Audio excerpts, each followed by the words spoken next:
GNM first year student, अगर आप अभी भी पुराने एग्ज़ाम पैटर्न से एग्ज़ाम की प्रिपरेशन कर रहे हो सकता है आपको एग्ज़ाम में बड़ा नुकसान हो, क्योंकि अभी क्या है, एग्ज़ाम का जो सिलेबस एंड पैटर्न है वो सब चेंज हो चुका है। और बहुत सारे स्टूडेंट के मन में ये सवाल आ रहा है कि एग्ज़ाम का जो पैटर्न है वो कैसा रहने वाला है एंड क्या क्या मतलब कैसे किस टाइप का सिलेबस आएगा और अकॉर्डिंग टू सिलेबस एग्ज़ाम का जो पैटर्न है वो कैसा रहेगा।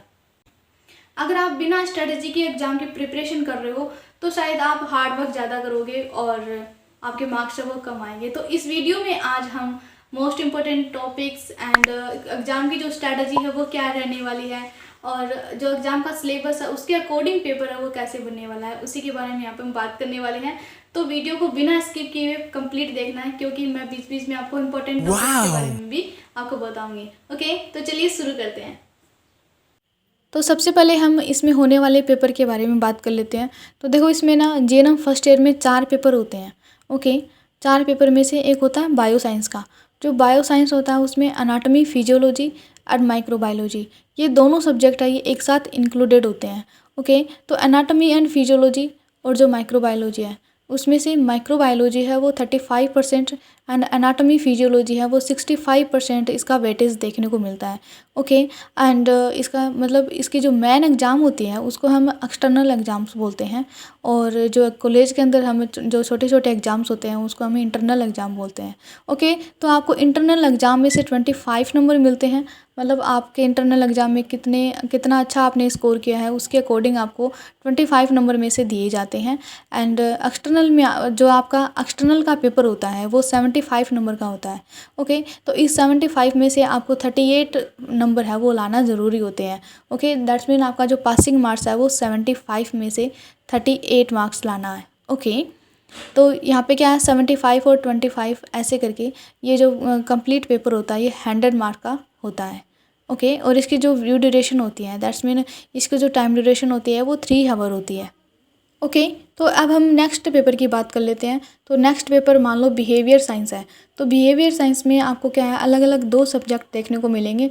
First psychology and second sociology.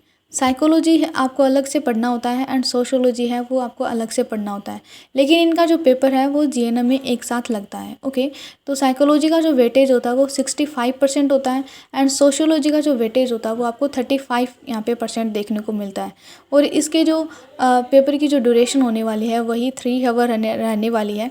Okay, और इसमें भी क्या है, इसका जो मेन पेपर है वो 75 नंबर का होता है और आपको 25 नंबर है वो आपको कॉलेज से प्रोवाइड करवाए जाते हैं। वो आपके फंक्शन पे डिपेंड करता है कि आपने इंटरनल के अंदर कितना अच्छा परफॉर्म किया है, उसके अकॉर्डिंग आपको यहाँ पे नंबर दिए जाते हैं। ओके, इस टाइप से ये भी क्या है, 100 नंबर का है आपका कंप्लीट पेपर बनता है।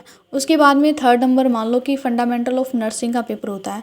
तो इसमें भी आपको अलग अलग तरीके से पढ़ना होता है। जैसे मान लो कि एक तो फंडामेंटल ऑफ नर्सिंग की बुक होती है एंड एक फर्स्ट एड की बुक है वो अलग से होती है। तो ये दोनों ही क्या है, इन दोनों का एक ही पेपर होता है जिसको हम फंडामेंटल ऑफ नर्सिंग के नाम से जानते हैं। इसमें फर्स्ट एड का नाम नहीं आता है।